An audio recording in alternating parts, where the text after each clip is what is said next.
नमस्ते मुलांनो, इयत्ता 11वीच्या क्लासमध्ये आपलं स्वागत आहे. इयत्ता 11वीमध्ये मराठीचा पहिला पाठ आहे मामू. आज आपण मामू या पाठाचे लेखन आणि पठण करणार आहोत. शिवाजी सावंत 1940 जन्म ते 2002 त्यांचा मृत्यू. सुप्रसिद्ध कादंबरीकार मृत्युंजय ही त्यांची कादंबरी म्हणजे त्यांच्या लेखन कर्तृत्वाचे शिखर आहे. चरित्रात्मक कादंबरी लेखन हे त्यांचे आवडते लेखन क्षेत्र. छावा, युगंधर, लढत या प्रसिद्ध कादंबऱ्या, अशी म्हणे असे नमुने, मोरावळा, लाल माती, रंगीत मने हे व्यक्तिचित्रण संग्रह प्रसिद्ध, शेल साज, कांचनकन हे ललित लेखन प्रसिद्ध, भारतीय ज्ञानपीठाचा मूर्तिदेवी पुरस्कार, सर्वोत्कृष्ट वाङ्मयाच्या महाराष्ट्र राज्य पुरस्काराने 5 वेळा गौरवान्वित.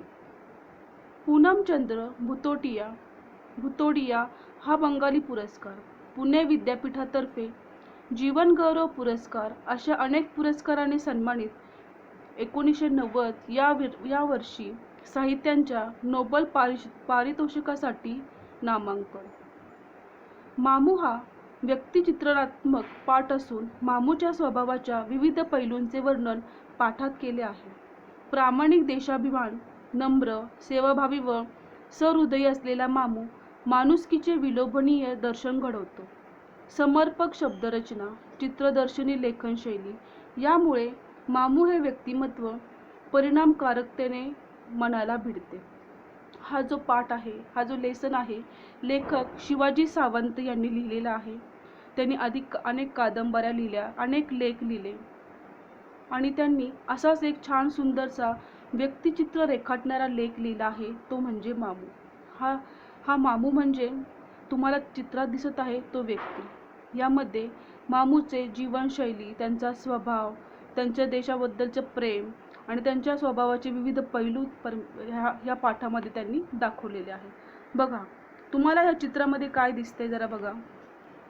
ह्या चित्रामध्ये शाळेचं वातावरण दिसत आहे. मुले शाळेत चाललेली आहेत आणि एका बाजूला भिंतीला टेकून एक व्यक्ती उभा आहे. तो व्यक्ती म्हणजेच मामू. त्या व्यक्तीचे व्यक्तिचित्र रेखाटत असताना लेखक म्हणतात की असा व्यक्ती कधीही जीवनामध्ये बघायला मिळत नाही. म्हणजेच असा व्यक्ती अतिशय तुरळक असा असतो. बघा, असं स्वभाव वर्णन असलेला, इतका प्रेमभाव असलेला, दुसऱ्यांना मदत करणारा व्यक्ती कदाचित जीवनात अतिशय कमी प्रमाणातही असेल. हा जो मामू आहे ह्याच्याबद्दलची माहिती आपण ह्या पाठात घेणार आहोत. घनघन घनघन थोराट घंटेचे टोलावर टोल पडत राहतात. चैतन्याचे छोटे कोंब उड्या घेत वाड्यांच्या प्रार्थना मंदिराकडे एकवटू लागतात. समाधानी चर्येनं मामू स्टुलावरून खाली उतरतो. आता बघा, हे दृश्य जे आहे हे कसलं आहे? शाळेचं आहे. थोराड म्हणजे अतिशय मोठी असलेली घंटा, तिचे टोल पडत राहतात. चैतन्याची कोंब म्हणजे छोटी छोटी ही मुले वाड्याच्या प्रार्थना मंदिराकडे एकवटू लागतात. शाळेमध्ये जसं आपण जातो तर शाळेची सुरुवात ही प्रार्थनेने होत असते आणि हा जो मामू आहे हा तिथे शिपाई म्हणून काम करतो. म्हणजे घंटा वाजवणे आणि अशी छोटी मोठी शाळेतली कामे तो करतो. तर हा समाधानी चर्येने म्हणजे समाधानी मुखाने त्या मुलांकडे तो बघतोय आणि स्टुलावरून खाली उतरतो.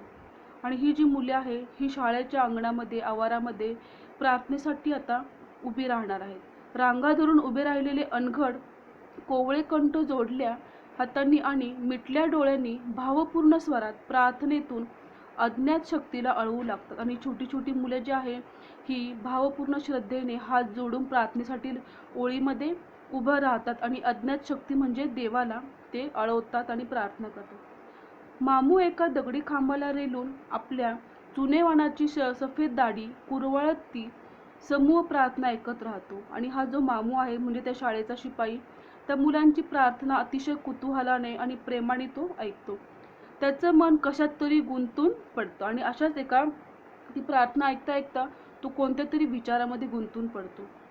प्रार्थना संपते. ज्यावेळेस प्रार्थना संपते त्याच्यानंतर जनगण मन, आपलं राष्ट्रीय गान सुरू होतं आणि मग खांबाला रेलून बसलेला आणि स्वप्नामध्ये रंग झालेला हा जो मामू आहे तो सुद्धा उभं राहून सावधान स्थितीमध्ये ताठ उभं राहतो. जसं आपण राष्ट्रगान सुरू झाल्यानंतर ताठ उभे राहतो आणि आपल्या राष्ट्रीय गाण्याला रिस्पेक्ट सन्मान देतो, तसंच हा मामू देखील सावधान स्थितीमध्ये उभं राहिला. जनगण मन हे राष्ट्रीय गाण्याला त्यांनी सन्मान दिलेला आहे. या शाळेचा मामू एक अवयव झाला होता आणि हा जो मामू होता हा शाळेचा एक अविभाज्य घटक म्हणजेच एक अवयव आणि एक मुख्य पात्र शाळेसाठी तो झाला होता. गेली 40 वर्ष तो आपल्या अलीबाबाच्या हातानं घंटेचे टोल देत असे. अलीबाबाच्या हाताने म्हणजे काय, जादूचा हात, आणि प्रत्येक कामामध्ये पुढे असा, प्रत्येक कामासाठी पुढे असणारा तो हात होता. त्या हाताने तो गेले कित्येक वर्ष, इथे त्यांनी 40 वर्ष सांगितलेलं आहे, त्या हाताने तो त्या शाळेचे बेल म्हणजेच टोल वाजवत होता. चैतन्याचे कोंब नाचवत आलाय आणि तो टोल वाजवत एक प्रकारे चैतन्याचे किंवा आनंदाचे कोंबच नाचवत आलेला आहे. कोल्हापूर संस्थान होतं तेव्हा राजाराम महाराजांच्या कारकिर्दीतील मामूची नेमणूक आहे. ज्या वेळेस कोल्हापूर संस्थान होतं त्यावेळी जे राजे महाराज जे होते त्यांच्या हाताखाली देखील मामूंनी काम केलं होतं आणि मामूंनी त्यांची कारकीर्द त्यांच्या काळामध्ये अतिशय चांगल्या पद्धतीने चांगल्या याने निभावली होती. त्यानं 2 राज्य बघितली, संस्थानात आणि लोकशाहीत. म्हणजे त्यांनी संस्थानाचं पण राज्य बघितलं आणि लोकशाहीचं पण राज्य बघितलं. जी संस्थान आहे त्यामध्ये राजेशाही ही मुख्य होती आणि राजांचा हुकूम तिथे चालत असे. राजा ही प्रजेकडे म्हणा किंवा आपलं जे गाव आहे त्याच्याकडे ते लक्ष देत होते आणि लोकशाही पद्धतीमध्ये पण त्यांनी तोही अनुभव घेतला की लोकांचं राज्य, लोकांसाठी असलेलं राज्य, जिथे लोकमताला सर्वात महत्त्वाचा मान होता किंवा महत्त्व होतं असंही राज्य त्यांनी बघितलं होतं. म्हणजे असं गेले कित्येक वर्ष त्यांनी संस्थानामध्ये पण काम केलं आणि लोकशाही पद्धतीमध्ये पण त्यांनी काम केलेलं आहे. कोल्हापूरकरांच्या कैक पिढ्या बघितल्या आणि कोल्हापूरमध्ये असणाऱ्या कैक पिढ्या त्यांनी बघितल्या. मामूच्या सफेद दाढीत जेवढे केस आहेत तेवढ्या त्यांच्या आठवणी असतील. खूप बघितलंय आणि भोगलंय त्यांना. महाराजांचा मुक्काम पन्हाळ्यावर पडला तर मामूला भल्या पहाटे उठून साथीदारासह 14 मैलांची पायपीट करावी लागायची. ज्यावेळेस ते त्या राज्याच्या लोकशाही पद्धतीमध्ये काम करत होते किंवा त्यावेळेस ते संस्थानांच्या सोबत काम करत होते त्यावेळेस ते आपल्या कामामध्ये अतिशय दक्ष होते. ते महाराजांच्या तैनातीसाठी नेहमी उभे असत. ज्यावेळेस महाराजांचा मुक्काम पन्हाळगडावर पडायचा त्यावेळेस ते आपल्या साथीदारांसह भल्या पहाटे उठून त्यांच्या तैनातीसाठी ते उभं राहत असत. पण ही आठवण सांगताना कुठं वेदनेची कळ त्यांच्या दाढीधारी चर्येवर तरळत नाही. पण हे सांगताना त्यांना कोणत्याही प्रकारचा त्रास होत नाही की मी एवढे कष्ट केले किंवा एवढा त्रास काढला, तर ते अभिमानाने सांगतात. उलट एका सच्च्या सेवकाला शोभेल अशी अभिमानाची झालर त्यांच्या मुखवट्यावर उतरते. त्यावेळेस त्यांनी खऱ्या इमानाने, खऱ्या इतबाराने आणि चांगल्या पद्धतीने त्यांनी ते काम केलेलं आहे. ते कधी पण त्या लोकांशी कसे राहिले आहेत, अतिशय प्रामाणिक आणि विश्वासू. त्यांना अनेक त्रास, अनेक गोष्टीतून, वाईट गोष्टीतून त्यांना जावं लागलं, अनेक त्रास त्यांना झाला, परंतु त्यांनी त्याचं कधीही दुःख मानलं नाही. तर त्यांनी प्रत्येक वेळा त्या लोकांसाठी, त्या राजासाठी ते उभे राहिले आणि उलट ते सांगताना आता त्यांच्या मुखावर एक प्रकारची आनंदाची, खुशीची झालर म्हणजे काय, कपड्याने जशी झालर लावल्यावर ते कपडा सुशोभित आणि छान दिसतो त्या पद्धतीचा आनंद, एक शोभा त्यांच्या मुखावर उतरताना दिसते. डोळे किलकिले करत भोवळ्या आक्रोश त्यांच्या बुढ्या देहातील मन बोलून जातं आणि ते हे सर्व बोलताना त्यांच्या चेहऱ्यावरचा एक भाव असा वेगळा दिसतो. एक त्यांचा चेहरा जो म्हातारपणामुळे झालेला सुरकुत्यायुक्त चेहरा पण ते सांगताना आनंदाने, अभिमानाने फुलून येतो. सर, फाटेचं धुक्यातून पन्हाळ्यावर चढणं लई गमतीचं. हे जे सर आहेत म्हणजे हे जे लेखक आहेत त्यांना सांगताना ते सांगतात की फाटेचं धुक्यातून, जे सकाळी उठल्यानंतर पहाटेचं जे धुकं असतं त्या धुक्यातून जात असताना, पन्हाळ्यावर चढत असताना लई गंमत वाटते. म्हणजे ते किती सकाळी, किती पहाटे त्या महाराजांसाठी उठून त्यांच्या तैनातीसाठी ते उभे राहत असे. आता वाटतं पण नाही झेपत. त्यांना असं वाटतं की त्यावेळेस खूप गंमत वाटत होतं, पण आता हे सर्व झेपत नाही, कारण की त्यांचंही आता काय झालेलं आहे, वय झालेलं आहे. संस्थान विलीन झाली आणि असा इमानी चाकरवर्ग चिवाटा पांगला. आणि मग काय झालं, की संस्थाने काही दिवसानंतर खालसा झाली, विलीन झाली, संस्थानाचं राज्य निघून गेलं आणि असा जो इमानदार मामूसारखा जो इमानदार चाकर वर्ग होता तो पण पांगला गेला. त्यातच मामू या शाळेत रुजू झाला आणि मग ती संस्थाने खाली झाल्यानंतर हा जो मामू आहे हा या शाळेमध्ये एक शिपाई म्हणून, एक कारकून म्हणून रुजू झालेला आहे. त्याला आपण एक शिपाई म्हणू शकतो, कारण की शाळेतली छोटी मोठी कामं करणं, घंटा वाजवणं, शाळेची देखभाल करणं, ऑफिसमधले सर्व काही छोटी मोठी कामं करणं, हे सर्व काही कामे तो आनंदाने करत होता.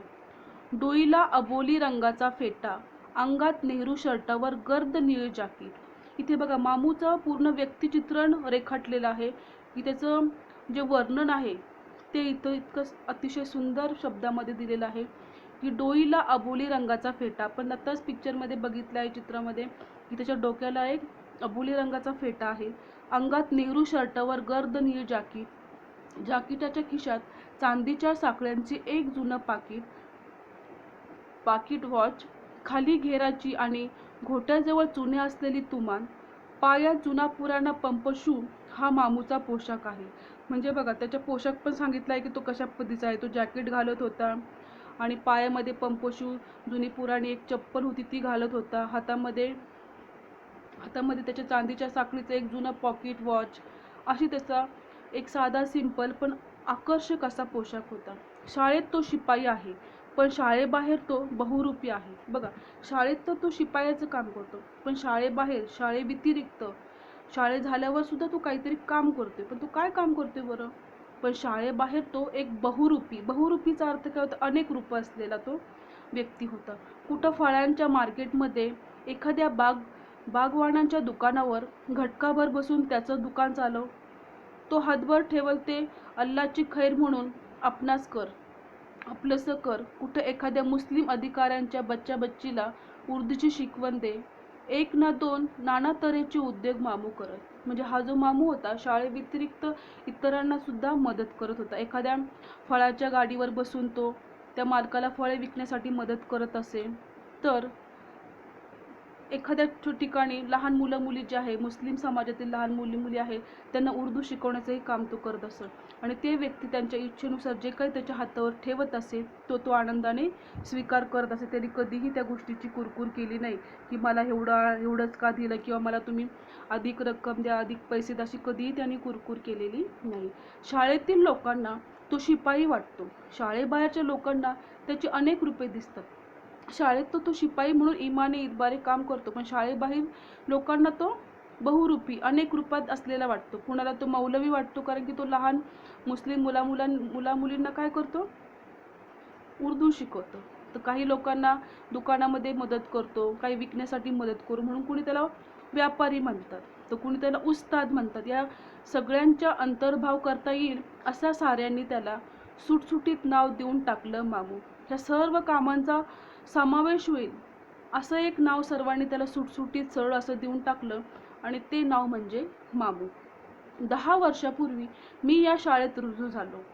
तेव्हापासून या माणसाला जवळून पारखतच आलोय. गरीब माणसानं किती आणि कसं हुशार असावं याचा मामू एवढा मासला मला काहीच बघायला मिळालेला नाही. म्हणजे बघा हे जे लेखक आहे यांनी मामूला 10 वर्षापासून किंवा खूप अनेक वर्षापासून त्या शाळेत त्यांनी पाहिलेलं आहे. म्हणजे हे जे रायटर आहेत, लेखक आहेत, हे त्या शाळेचे शिक्षक होते आणि ते शिक्षक या मामूला 10 वर्षापूर्वी ज्यावेळेस ते या शाळेत रुजू झाले होते तेव्हापासून त्यांनी त्याला जवळून पारखत येणे म्हणजे बघणे, त्यांचं निरीक्षण करत आले. गरीब माणसानं, जे लोक गरीब आहे त्यांनी किती हुशार असावं याचं एक उत्तम असं उदाहरण म्हणजे मामू. त्याच्यासारखं असा हुशार कुणीच नसू शकतो किंवा असा मासला मला कुठेही कधीही बघायला मिळणार नाही असा शब्द कोण देतात? ते शिक्षक देतात की इतका हुशार व्यक्तिमत्वाचा असलेला हा मामू मी कधीही कुठेही कोणत्या व्यक्तीमध्ये बघितलेला नाही. मी मामूच्या घरी गृहप्रवेशाच्या कार्यक्रमाला गेलो. त्यांची कर्तबगारी बघून खूप समाधान वाटलं. मामूने केलेल्या कष्टमय चाकरीचं फळ म्हणून असेल, पण त्यांची सगळीच मुलं गुणवान निघालीत. पैसा कमवतात म्हणून माज नाही.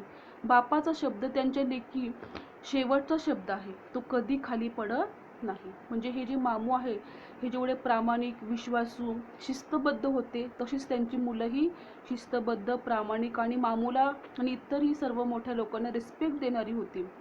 की ज्यावेळेस ते सर, जे लेखक मामूच्या घरी एका छोट्याशा गृहप्रवेशाच्या कार्यक्रमाला गेले, त्यावेळेस त्यांनी बघितलं की त्यांची मुलं पण किती रिस्पेक्टफुली काम करतात. ते आपल्या वडिलांना किती रिस्पेक्ट देतात. पैसे कमवतात, जॉब करतात म्हणून कोणतीही माजमस्ती त्यांच्यामध्ये नाही आहे. तर ते मामूचा शब्द कोणताही खाली देत नाही. तर आपण आतापर्यंत जेवढं वाचलं त्यावरून आपल्याला एकच कळलं की मामूचा स्वभाव हा अतिशय बाणी होता, कष्टाळू वृत्तीचे होते, दुसऱ्यांना मदत करणारे होते, त्यांच्यामध्ये एक प्रकारची सेवाभावी वृत्ती होती. त्याचप्रमाणे देशाबद्दलचं प्रेमही त्यांच्या स्वभावातून दिसतं. त्यामुळेच की काय की त्यांची मुलंही त्यांच्यासारखीच हुशार आणि बाणी आणि त्यांच्यावर विश्वास ठेवणारे आणि रिस्पेक्ट ठेवणारे होते. तर मी तुम्हाला एक प्रश्न विचारते. प्रश्न पहिला, कोणते लिहा. चैतन्याचे छोटे कोंब. चैतन्याचे छोटे कोंब कुणाला म्हटले आहे? चैतन्याचे छोटे कोंब शाळेतील लहान मुले यांना म्हटले आहे. चैतन्याचे छोटे कोंब शाळेतील लहान मुले. सफेद दाढीतील केसां एवढ्या आठवणी असणारा. सफेद दाढीतील केसां एवढ्या आठवणी असणारा कोण होता? मामू. शाळेबाहेरील बहुरूपी. शाळेबाहेरील बहुरूपी मामू. चहूवाटांनी पांगणारा इमानदार चाकर वर्ग. की जे काही दिवसानंतर महाराजांचे जे संस्थान आहे खालसा झाली आणि जे इमानदार चाकर वर्ग त्यांच्या इथे काम करत होते ते विलीन झाल्यामुळे किंवा त्यांचं जे संस्थान होतं ते खालसा झाल्यामुळे जे इमानदार चाकर वर्ग तिथं काम करत होता तो काय झाला? तिथून निघून गेला. तर आतापर्यंत जेवढं काही मी शिकवलेलं आहे ते सर्व काही तुम्ही तुमचं बुकमध्ये हे प्रश्न लिहून आता जेवढा टॉपिक वाचला आहे तेवढा तुम्ही घरामध्ये रीडिंग करायचं आहे. याच्या पुढचं आपण नेक्स्ट सेशनमध्ये बघूया. नमस्ते मुलांनो.